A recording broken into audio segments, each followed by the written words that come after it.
And happy Sunday. It's PFG Live, and I'm Spencer Webb. PFG Live is brought to you by PFG Stones, who remind you that flat is where it's at.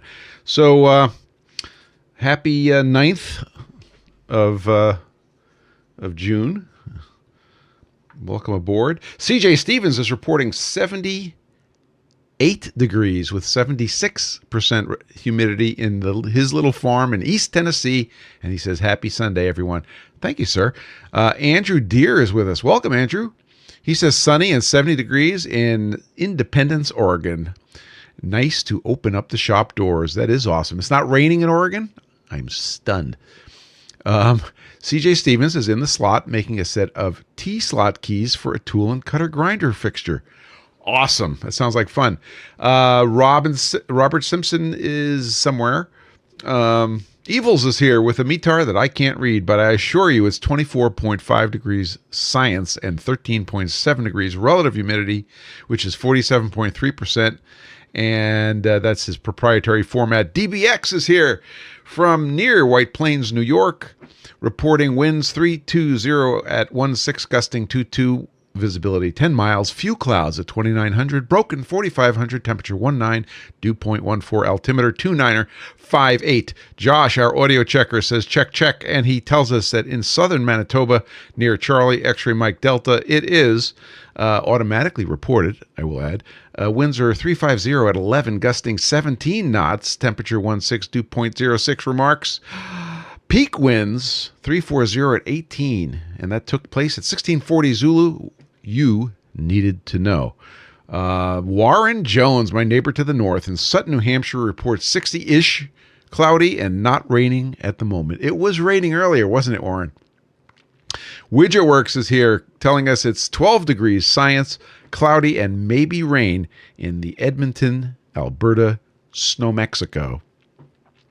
Tucker is here with us. He says it's currently exactly 64 degrees cloudy with some sun in western Massachusetts, which is not, I will remind you, Buffalo, New York, despite the similarities. Brian is with us. Brian Yu says it's 70 and sunny in northeast Ohio. Welcome. Carl in the People's Republic of Rhode Island reports 59 degrees and raining down in the deep, deep south of Rhode Island, which, by the way, is 74 feet from the deep north. Let's see. Who else we got? I think everybody's pretty well checked in. Welcome, everybody. Nice to see you. It's we're still recovering from the wonderful experience we had last week with Tom Lipton. That was a lot of fun. Today you get me. So sorry. Let's see. Busy day. Busy week in the shop, busy week in the business. It was busy. Yesterday, shout out to United Taekwondo, which you can visit at utkd.org. We had our black belt test yesterday. We do that generally the first Saturday of every June, and we had some fantastic performances. Congratulations to our black belts that advanced. We didn't have any new black belts, but we had black belts that all advanced. And last week, we had the colored belt test, and we had a great crop of students. So I have a bunch of photography editing to do to get that stuff up on the site. That will be coming this week, and we will be recognizing those magnificent martial artists. Yeah. So today, a bunch of things happened this week, and we're going to report on all of them. In no particular order, we did a bunch of progress on learning how to use our Form 4 printer to do some interesting engineering things. We'll report on that. A question from John Saunders triggered another topic, which is 3D plastics and high-temperature applications. We're going to talk a little bit about that, and I want to hear from you about that in the chat. So if you have information, I'm sure you'll be able to put it in at the appropriate time. And finally, I had an event happen this week, which leads to the topic, tired while machining. Checklists. So we're going to talk about checklists and how it applies in the shop. Test Room 2003 is with us. He says, Good evening from Oostkapelle, Netherlands. And your pronunciation is pretty good. Thank you. I appreciate that. I've been working on it. And let's see. I need weather from you, sir. Here we go. 60% relative humidity and 16 degrees science. Excellent.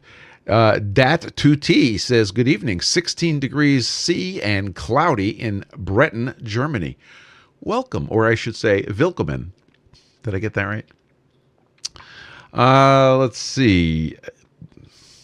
So I know what you're thinking. You're thinking I've been talking a lot about about this Form 4 printer, and yeah, I have, because I got to tell you, and I told these guys there, I had a meeting there last Tuesday, which I'm going to report on, and as part of the meeting down at FormLabs, I told them this printer is fantastic, and it is. And compared to the Form 3, they took a bunch of things, which they're not like boasting about.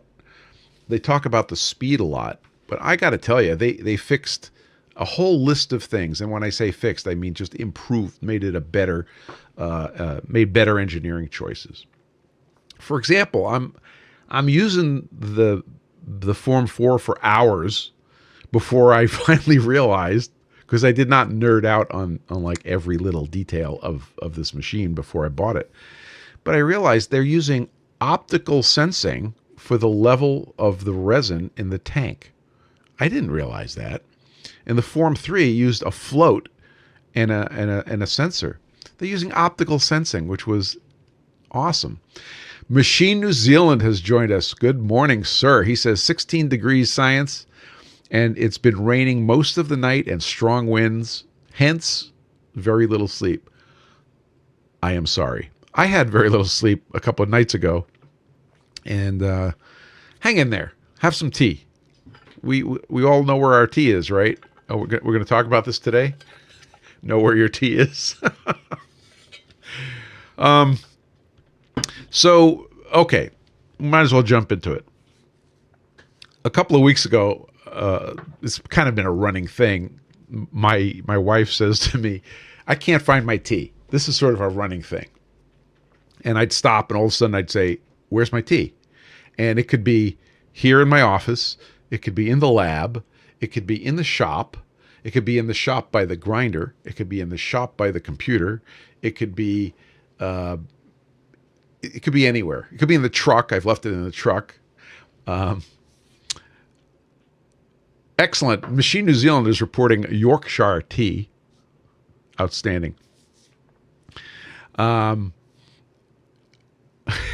So I said, we kind of joked about the fact that you should put an Apple AirTag on your tea. And I'm like, that's funny. And then I realized this is a really good idea. I should put an Apple AirTag on my tea.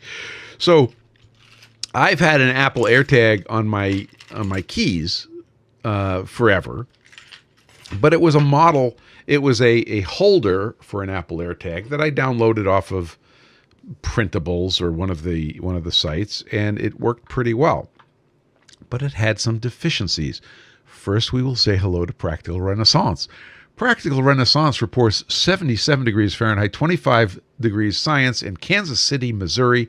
Fair skies and 8 mile an hour / 12.9 kilometers per hour winds. Good afternoon. Nice to see you there, buddy. You're not too far from my aunt and uncle, right across the river. Practical Renaissance says, I got a resin printer recently as well, so I am climbing that learning curve currently. It is quite the curve. There's also rocks on it, so be careful. So I start thinking about this this Apple AirTag thing. So the one I downloaded and printed using my my then Prusa printer was PETG, very simple, minimalist frame, and it went on my keys, and it worked. And it worked fine, and it was on my keys for over a year. Except I needed to change the battery a couple of weeks ago. So I go to change the battery, and pushing that AirTag out of that holder so that I can change the battery was not easy. But I did it. So here we are at the confluence of that event, and my wife's joking around that I need an AirTag on my T. And I said, okay, we're gonna do that. So I went ahead and first I downloaded a model of the AirTag. Somebody went to the trouble of making a pretty nice high definition model of the AirTag, and of course the AirTag is not it's not a crazy difficult shape, but it saved me a bunch of time. So here's a if you're watching the video, here's a bare AirTag, right? And it's a very nice shape. It's a lovely organic shape. And I was able to download that model in reasonably high resolution, and I brought that into Fusion 360 and I started designing. So the first tag I designed, I don't have to show you because that was P1, right? In our traditional numbering system, the first prototype is P1. And I brought P1 to my meeting at FormLabs, and I left it with them as an example, and of printing directly to the bed, which is a whole topic in and of itself. We've learned a lot, and I'll talk a little bit about that. But I have in front of me P2, which improved the it improved the printing of. There we go. It improved the slot, and it improved the little. The beginning of the slot that you have to pry away to push on, and then it snaps closed, and that worked really well. And then basically the first shot out of the barrel, actually that's not entirely true. The first shot out of the barrel was an FDM print to investigate the attachment of the AirTag to my device, and that actually went through 3 revisions. And that information was brought forward to this new design, which we resin printed. And I have to tell you, it came out fantastically well. I'm going to hold it near the microphone for the full effect, but here it goes. Snaps right in. It was beautiful. And it has, it's printed in the Tough 1500 resin, which is a polypropylene analog. This is what I make the NOS out of. And it snaps in, snaps out. It's fantastic. So then we did another, that was P1, right? And then we did another version of P. Oh, and then of course it goes on the Yeti mug just delightfully. So I'll just demonstrate this for you video guys. It just snaps right on there and snaps right off, but doesn't come off. Okay. So then I was staring at this thing, and one of the problems is, and you could imagine that this thing is, for you podcast guys, this is 6 segments around a circle of a little gripper that grips onto the AirTag. And it works great, and they bend out of the way appropriately, and the material is nice and flexible, and it takes the motion with no problem. It doesn't crack. It doesn't break. And we'll talk more about materials in a few minutes. But it's really rough on the hands. If you hold this thing without an AirTag in it, it's very sharp and it's not very friendly. And even if you put an AirTag in it, the corners of the teeth that are holding it in are kind of sharp and not very friendly. So that led to see, that was at P2, and then we got to P3. And P3 was something else, but P4 we added a guard ring, okay? And the guard ring is a ring with a nice a filleted corner, so it feels good, and it protects the tines. It protects the things that snap around the AirTag. So now when the AirTag is in there, it's not rough on anything. It's not grabby. Plus, you can't accidentally break them by pushing them in because the ring protects it. And the spacing between the outer ring and the little grippers was calculated to be, I think 1.5 or 1.25 times the total expected flexure. So it was plenty of room, and we end up with this beautiful device. So at P4, this is the current status of the product that I have now named the DAMTEE. And there's the DAMTEE. And the name, by the way, we've finally decided when we get to the first revision, or the first release, when the first release happens, the name is properly all capitalized. And that was what was in the thumbnail of today's video. So it's DAMTEE, the DAMTEE. Because if you have one, you always know where your DAMTEE is. So that was the evolution of that product.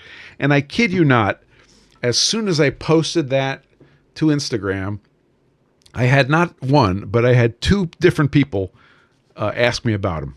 First one says, are they available in colors? and the answer to that currently, at this moment, is yes, you can get it in any color you want as long as it's gray, which you could argue is all the colors you want.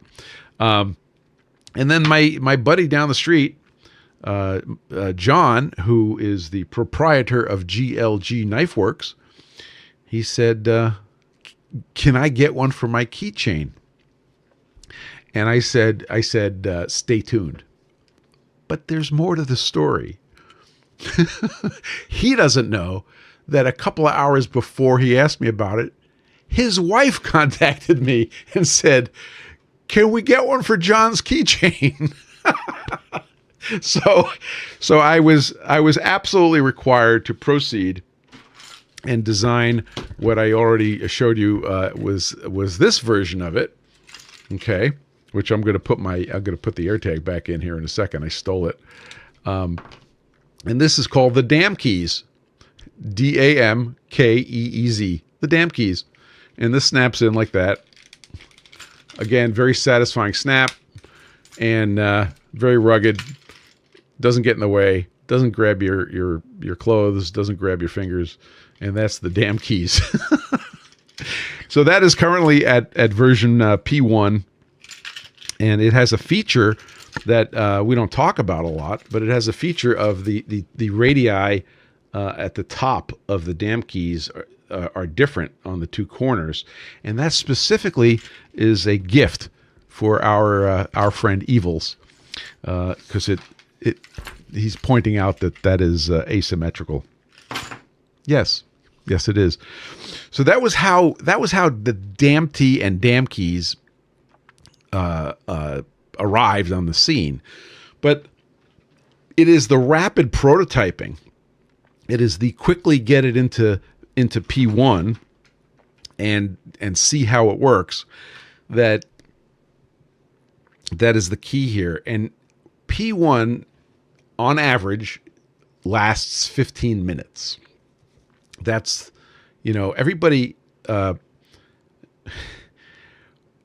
will get to the logo. Yes, we'll talk about the logo on the shirt in a few minutes, Evils. So if P1 is going to last 15 minutes, this is an important question. How long should it take P1 to make?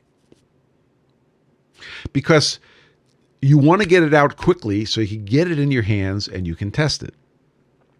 You may recall that when Robin Renzetti made a comment a couple of weeks ago, he said, oh, you know what? It wasn't on the show. There you go. DBX says we're going to need a new design. Yeah, okay, see? So DBX has one of the short Yetis that's where the handle is near the bottom of the Yeti, and I have the great big honking I need all the tea I can get Yeti, which is I think 20 ounces. And the DAMTEE can hang down. So what happened? He just found a use case where that design won't work for him. So we'll fix it. And already Evils is working on the design. I'm very proud of you. Thank you, sir. So P1, 15-minute lifetime. We talk about this all the time.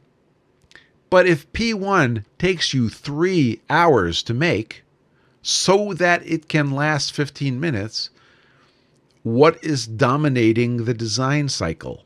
And the answer is the fabrication.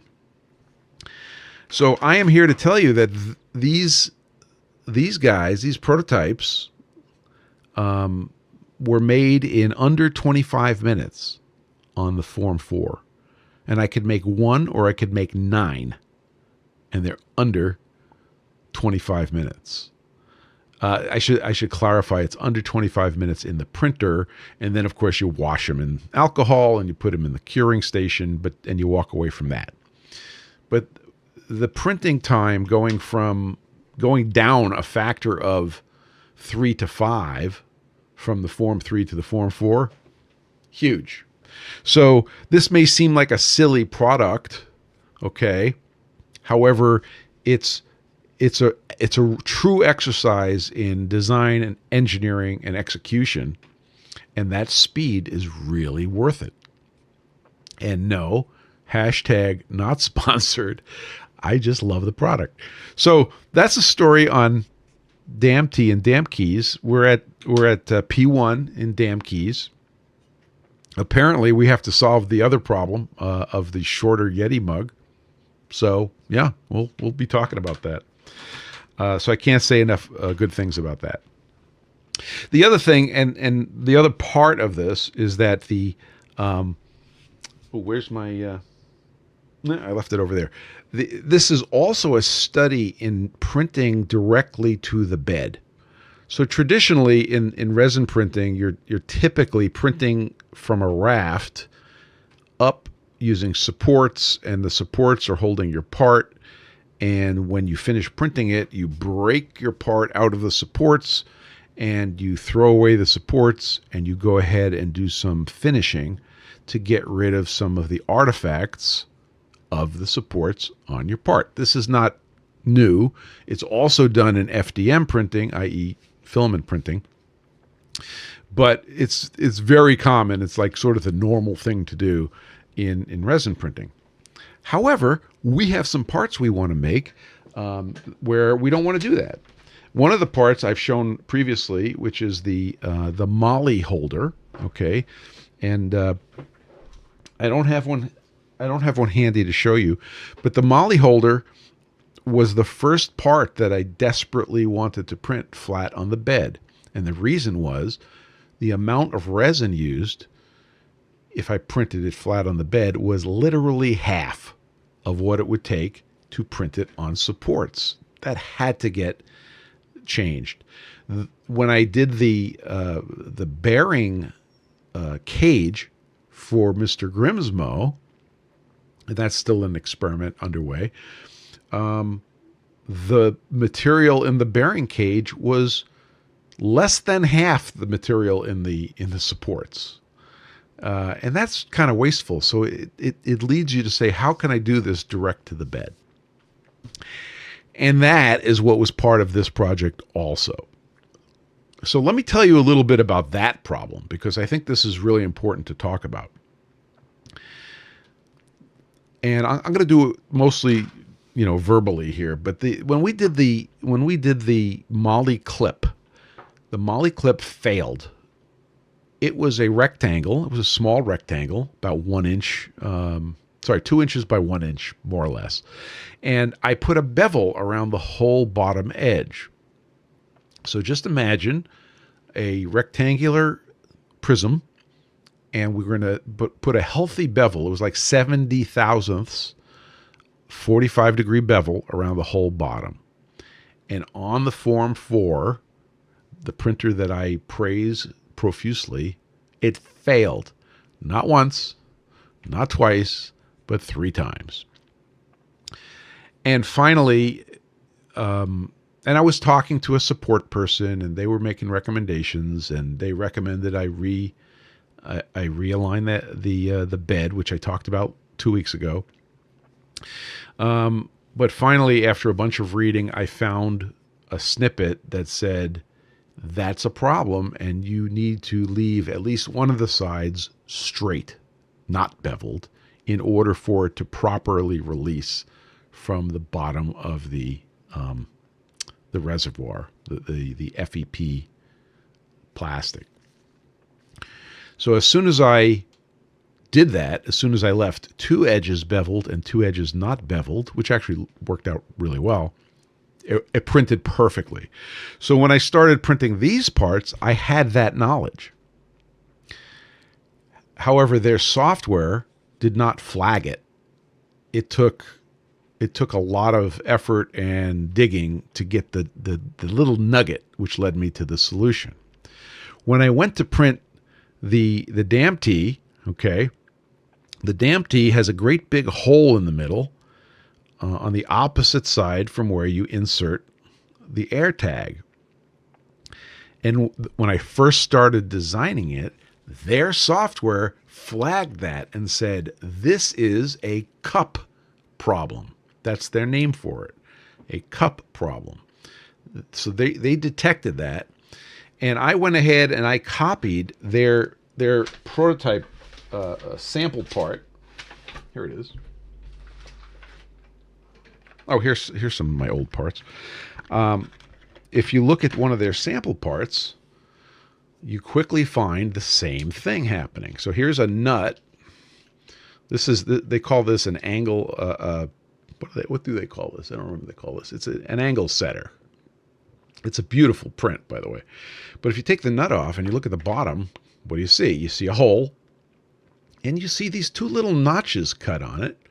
And then if you look at it carefully and use your fingers, you could figure out that this was printed flat to bed, but they put these little notches in. Well, the notches relieve the pressure from the inside of that cylinder when it's trying to pull off of the bottom of the reservoir. And this software recognized it, and it says you have a cup problem. So I went ahead and took out my calipers, my Starrett Model 120, and I measured the width of their slot, which is to say the diameter of the semicircle that they cut through the bottom, and I replicated it on my part. And I opened it up, and the software said, it's cool. We love it. So that was the first thing, the first application of what I learned from their software. But then, knowing what I knew, I left all the sides of the DAMTEE perpendicular to the bed, except for a little section right there. Okay, this little section has my bevel on it, which was, again, 50 or 70 thousandths 45-degree bevel, but only on a portion of it, so that I can get my scraper in there, and I just twist it a little bit, and it goes doink, and I'm sorry, I said it goes doink, doink, doink. There we go. And it pops off the bed into the wash, and I'm able to wash it. So there's several lessons there. So I went to meet with them last Tuesday, and I brought all these things. So I left a bunch of things. I left the first version of the DAMTEE, and I pointed out that the software flagged the internal hole, but it did not flag the external perimeter. And wouldn't it be cool? So I think it's important with products like this is that you give that kind of feedback, especially to the engineering team, because they're going to listen to you. They're going to note it and say, "Oh, okay, we just learned something." And I think that was pretty important. Their technical support people would have jumped all over me for the hole, okay, but they couldn't jump all over me for the perimeter because it wasn't in their vocabulary. So I learned something, they learned something. It was very exciting, and now I can't lose my T or my keys. So that's the story of the DAMTEE and the DAMKEEZ, and why getting to P1 as soon as possible is important, and then and going around that loop several times. Now, if you look at the SpaceX program with their rockets, sometimes people made fun of the fact that they launched a rocket and then it blew up, and then they launched another rocket and it blew up. It's like, No, it was supposed to blow up. They knew it had a lifetime of 15 minutes. It's the whole idea. Robin pointed out that if you do all the modeling and you do all the studying and you do everything in, carefully, your first shot out of the barrel, what would nominally be P1, can be the final answer. Well, sometimes that's true. And sometimes it's more efficient to just get something built. Try it. So let me tell you a little story. When I was at MIT, I had the good fortune of studying a couple of levels under Doc Edgerton, who invented the strobe. I was taking the class in his lab. It was being taught by an instructor, and then there was Doc, and we saw him occasionally. He's always running around, but we got to be friends. We got to know each other by sight, and I remember visiting him. The last time I visited him before he passed away, I was down at the Toot, and I told the story before, but his last words to me as I left his office after visiting him were, "Don't relax." And I think that's an important lesson. But what Doc was famous for was just trying stuff and getting it done. So there's stories of him doing high-speed movies in the lab of something, right? Using these, advanced high-speed film cameras, 16 millimeter film, taking the film, running into the darkroom, putting a pencil through the reel, spooling the film off into a bucket, pouring developer into the bucket, sloshing it around, dumping it out, putting it into the fixer, getting the film fixed. These are black and white terms, by the way, people. Sloshing it around in the wash, squeegeeing it off, getting it back on a reel, running back into the lab, putting it on a projector and looking at it. This was in the days well before any sort of high-speed video. So and it's funny because in the lab we had cameras and strobe lights and stuff that were all underwater, things. And he did a lot of work with Jacques Cousteau and that kind of thing. Anyway, long story short, the idea of getting to P1 quickly and trying it and knowing that you're not at the end, probably came from him and lodged itself in my brain. Okay, so if you have any questions, feel free to put them in the chat. We'll try to get to them. Oh, here's I did find the very first FDM version of the AirTag holder. It only had 4 little tabbies. There we go. And it was printed in PETG, and that was insufficient. It was junk. So this didn't last very long. And then we went to the 6, and the 6 worked really well.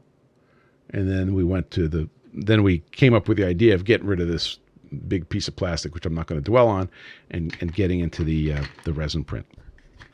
Okay. The story of DAMTEE and DAMKEEZ and how it relates to P1. I don't know who Joseph Plateau of Belgium is, Evils, but, one guy's fiction isn't as good as another guy's. Okay. I get this chat message from our friend John Saunders, and he had reasons for being concerned about some 3D printed parts. And the problem was they were going to get exposed to high temperatures. And he was worried that the high temperatures were going to affect the parts in transportation. Because we're coming into the summer season. And let's see, I just saw Proteum pop in and pop out. Hi, Proteum. So he asked the question, about 3D printing parts maybe in different materials, and that led to a discussion between us about, what materials can be used. So I did a brief amount of research earlier today, And this is a topic that's been going on in my head for quite a while. A long time ago, I did an antenna project for a certain government entity, and it was going to be in a marine environment. It could be hot, it could be cold, it could be anything. So we used a material called Ultem.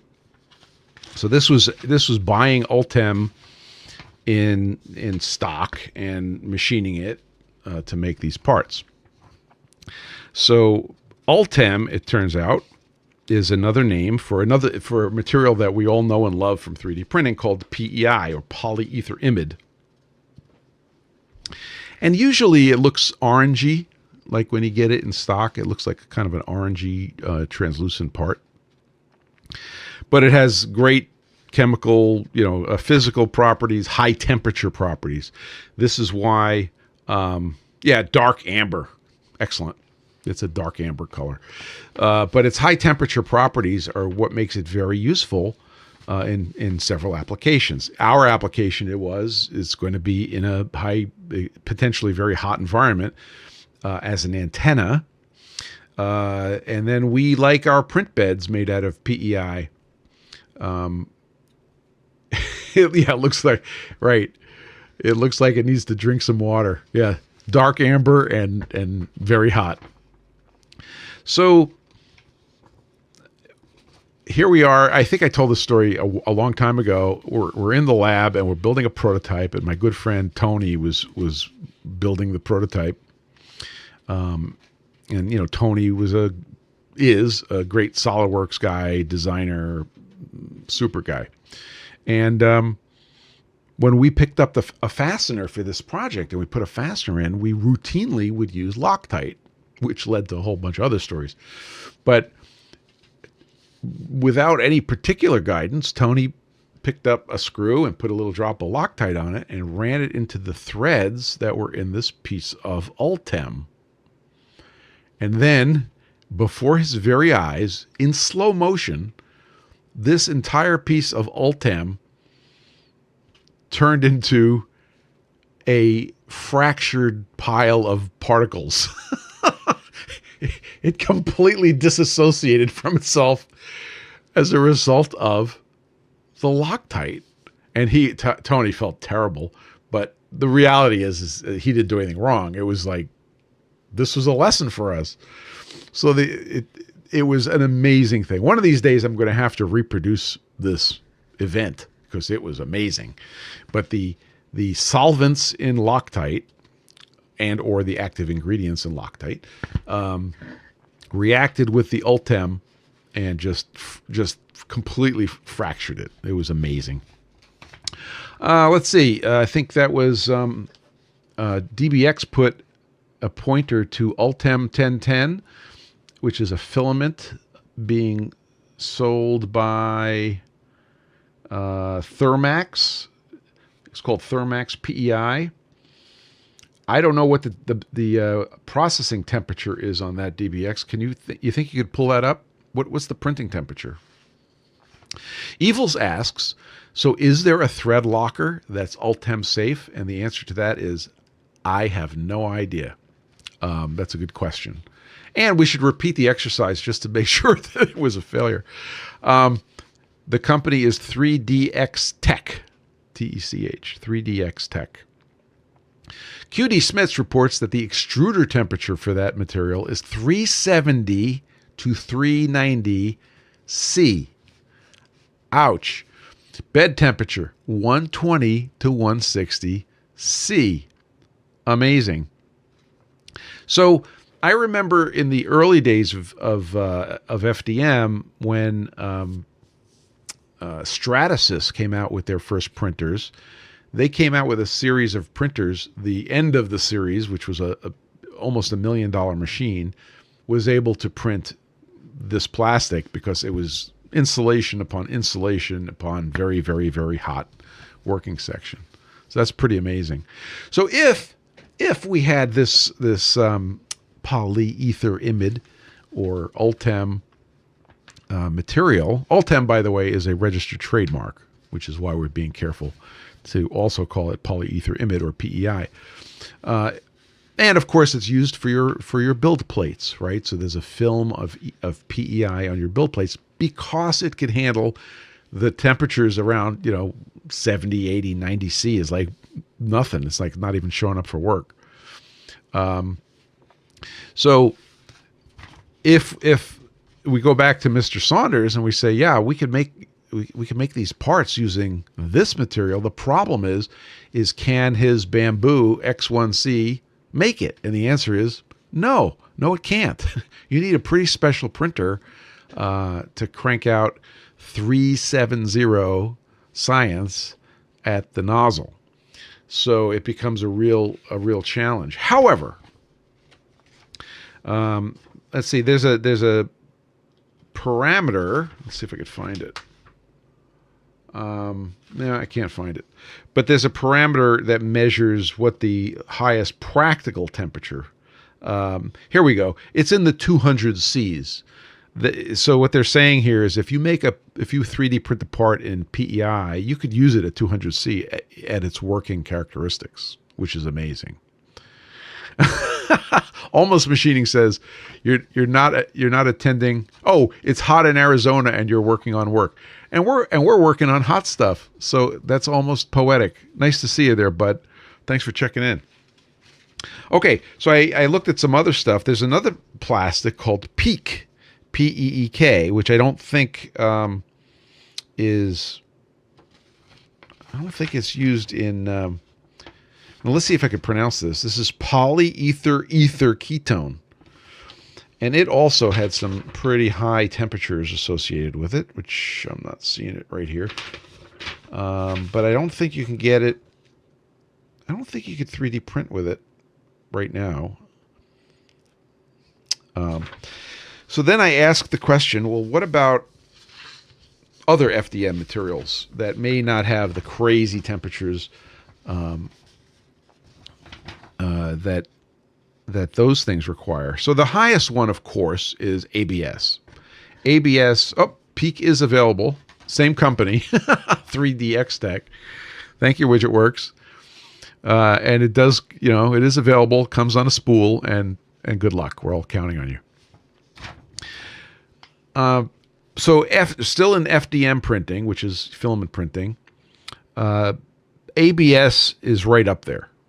It's one of the best thermal materials around, except ABS has its own problems. You need to do it in an enclosure. You need to be careful about warping. You need to worry about bed adhesion.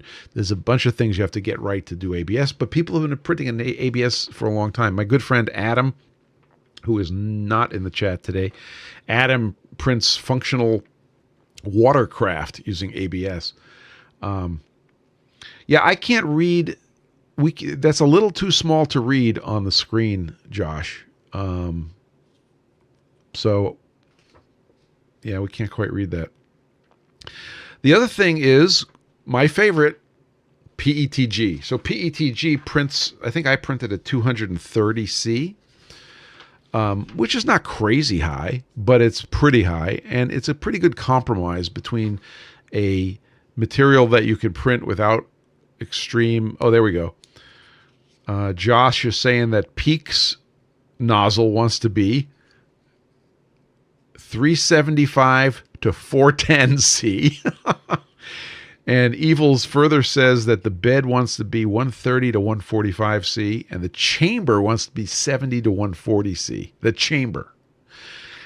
So you have to be pretty serious if you want to do that as a resin print. I mean, as a filament print. PETG is pretty good.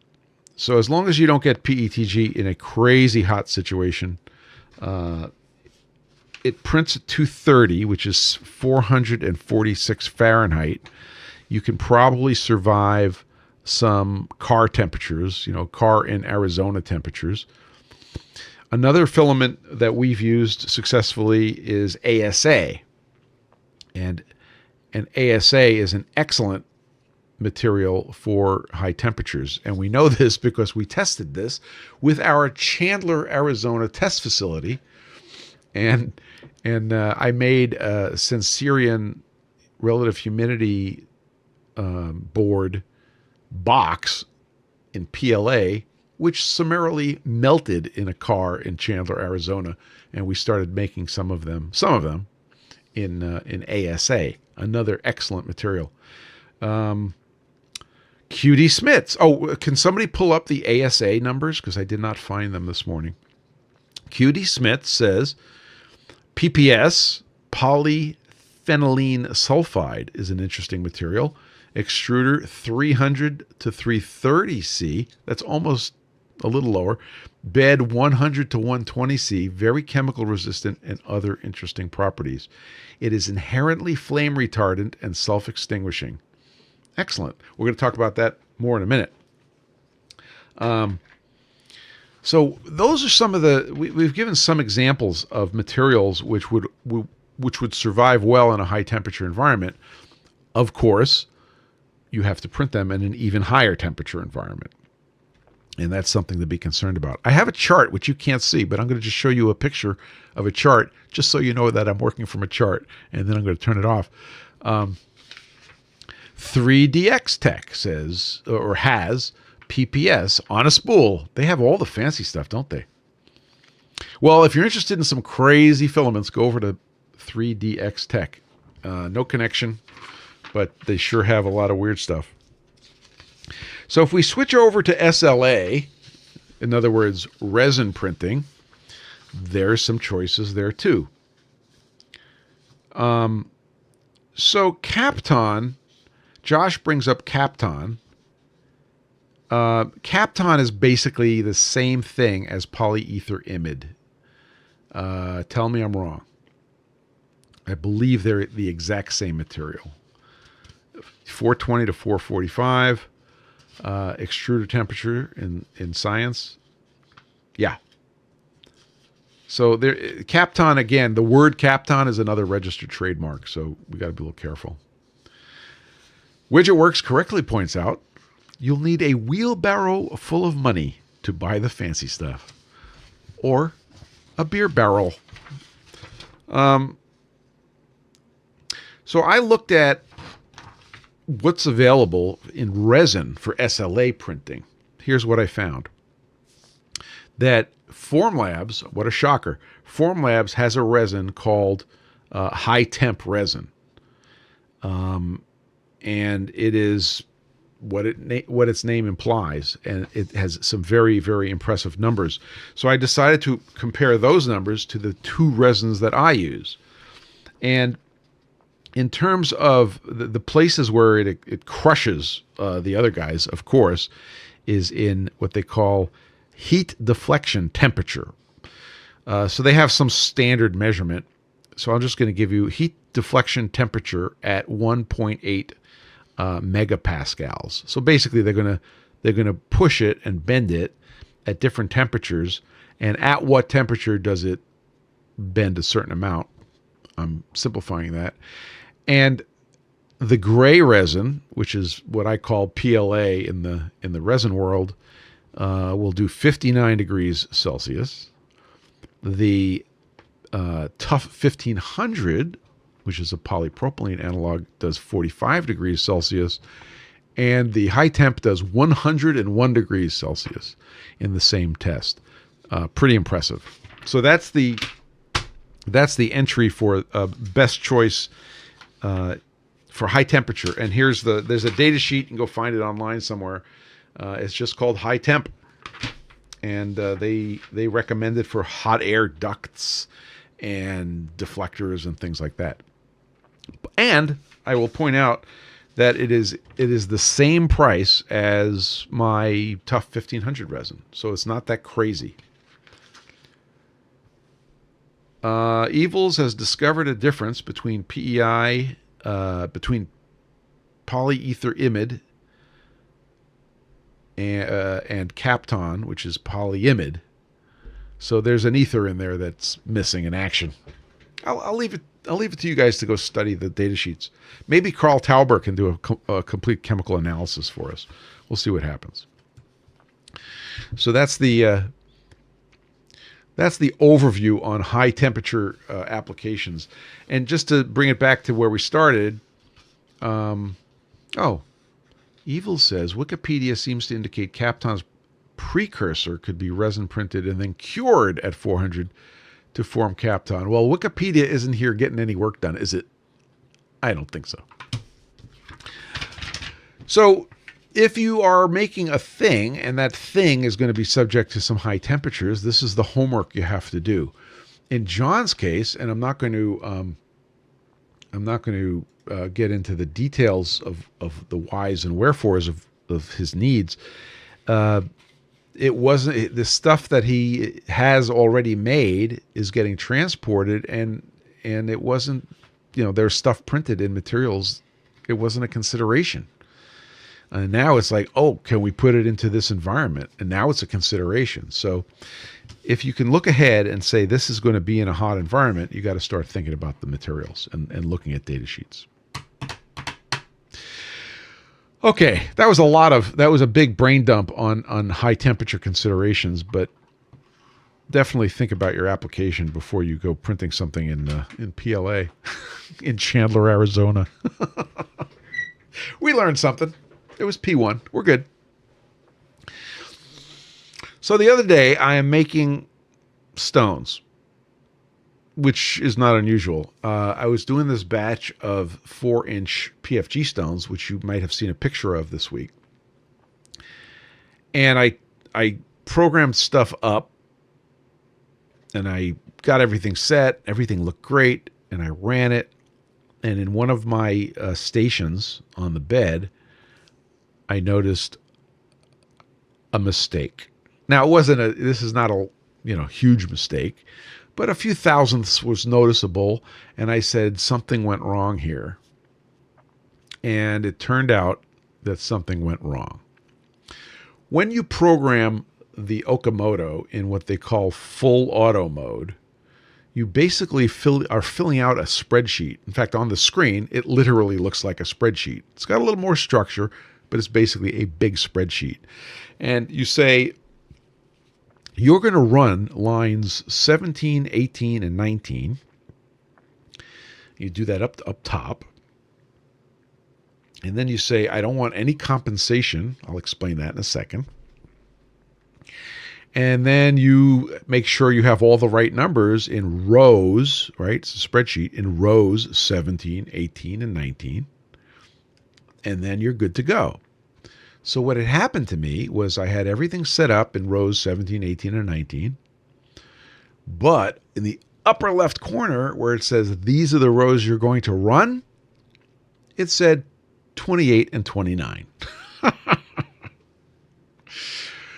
And the thing that saved my bacon was that it was a very similar process.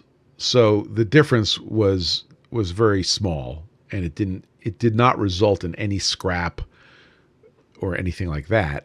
But it was a failure. Make no mistake about it. It was a failure. And in retrospect, I realized I did not run my checklist. So I wanted to talk a little bit about checklists. First, I'll go back in history a little bit and reach down into this blue canvas bag. It's not canvas, it's nylon. And pull out a knee board from my flying career. And you might find it as no surprise that when you're flying an airplane, the use of checklists is highly encouraged. So here's my checklist. I wish I saved all my checklists from all the generations of checklists, but it's printed on a 8.5 by 11 piece of heavy cardstock, and in fading orange. And these are checklists for every scenario. So let me just read you the headings: preparation, engine start, pre-taxi, run up, take off, cruise climb, cruise, descent, landing, after touchdown, shutdown, And the last column is a bunch of numbers, limitations, and such. Dinner service, yes, you can order dinner service during the flight. You could order it. Nothing's going to happen. Either that or the guy at ATC that you just asked for your sandwich is going to look at you kind of funny. But this crash checklist, don't laugh, WidgetWorks. You before crashing, you turn the master off, okay, and you turn off your tank valve, your main tank valves. Okay. You were kidding, but there is a crash checklist. We don't like to talk about it. So I'll read you one of the checklists. This is the takeoff checklist. So that means you've already done preparation, engine start, pre-taxi, taxi, run up, and the takeoff checklist. The takeoff checklist is very small, and it's time. This isn't the checklist. This is the, in quotes, it says time, 3 switches, 3 levers, greens. That's the short form of the checklist. So you're in a high stress situation, right? When you taxi onto the runway, you got to be ready to go. It's not like you're sitting on the taxiway kind of fiddling around, going through these long lists. You have a, short 3 switches, 3 levers, greens. But what it is you're checking, this is a little more detail about what you're checking.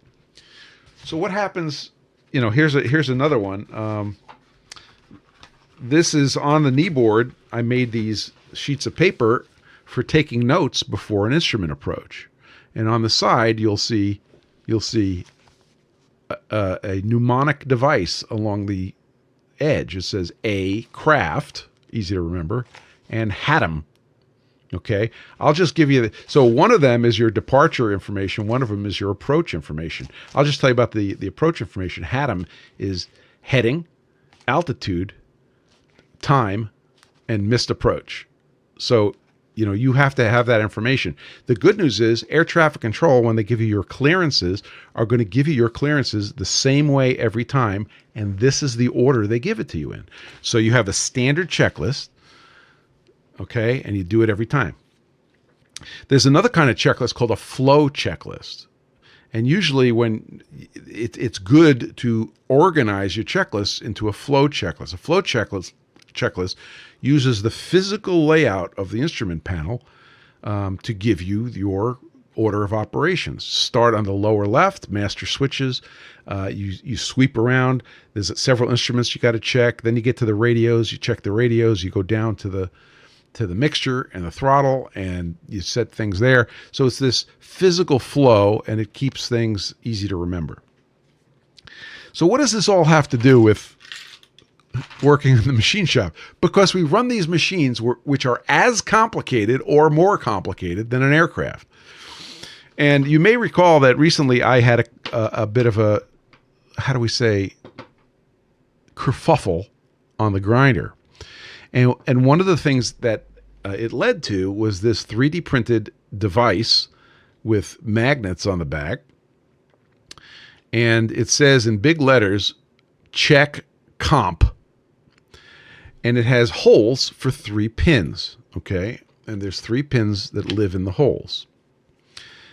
And the purpose of this is, you remember I told you that the full auto operation is controlled on the Okamoto with something that looks like a big spreadsheet. And on the top of that spreadsheet is a very unassuming little tiny section called compensation. And this is where you could say, oh, I need to dial my parts in a little bit, and you could add a little compensation. Well, I use it a little differently. Sometimes I put parts in, and then when I change the parts, I will have them sit on a pin, on a 1/4-inch pin when I do the main operation. This is like squaring a block. And then when I flip it over, I'll pull the pin out, and you can then go to compensation and just say, well, lower the universe by 1/4 inch, and then keep going, and everything is calibrated and everything is wonderful. However, imagine if you forget that that field has minus 0.25 inches. And then you keep going about your business. Guess what doesn't care that you forgot? The grinding wheel. And it's going to come in now, gangbusters, a 1/4 inch lower than it should. Now, you can make the argument that my design of procedure was poor, if that can possibly happen. I assure you, there's a lot of other considerations. So this tool reminds me, this sits on the panel with its magnets right above the green button, okay? And it reminds me to check that field that says compensation. And if I see 3 pins here in this bracket, I know that that compensation value may be minus a 1/4. And if I look at this thing and I see no pins in the holes, I know that that thing better say 0.0. So this is a physical thing which helps reinforce part of the checklist. I say part of the checklist because there is actually a checklist on the grinder, which I'm looking for right now. It's here somewhere. You should always know where your checklist is. There it is. So here's my checklist for the grinder. And it consists of 2 sections, startup and setup. So startup is beginning of the day, get the machine ready to work. Setup is, these are the things that have to happen before you hit the green button. Now, there's a couple of things to note. First of all, it's on a crappy, what do you call it? Shipping label, which I have a printer for in the shop. That's because when I make a revision, when I discover something, I make a new one and I put it in its place. You'll also notice that there's already in pen a little note here that inserts the compensation check up into the checklist where it needs to be, which means this thing is ready for a new revision, and I'll print a new revision and put it on the grinder. I think you need a checklist for every machine you operate, including your vehicle. Okay, we have a checklist in the truck. We check for seat belts. A lot of times the vehicle does that for you. When my son and I leave in the morning, we're checking for cell phone, keys, earbuds, backpack, lunch. Josh recommends a checklist for checklists. You're not wrong, sir. Evil says, I've got a checklist for the 3D printer. Excellent, sir. WR Rocket says, the Checklist Manifesto is a great book on the subject. First of all, welcome aboard, sir. Second of all, there's a book called the Checklist Manifesto. I need this book. Cutie Smiths gives us a pointer to the list of lists on Wikipedia. Anyway, the message is clear. Use a checklist. It'll save your bacon. Checklists are frangible. So when you learn new things, you should have new checklists. And I can't remember what the third thing is because I don't have a checklist.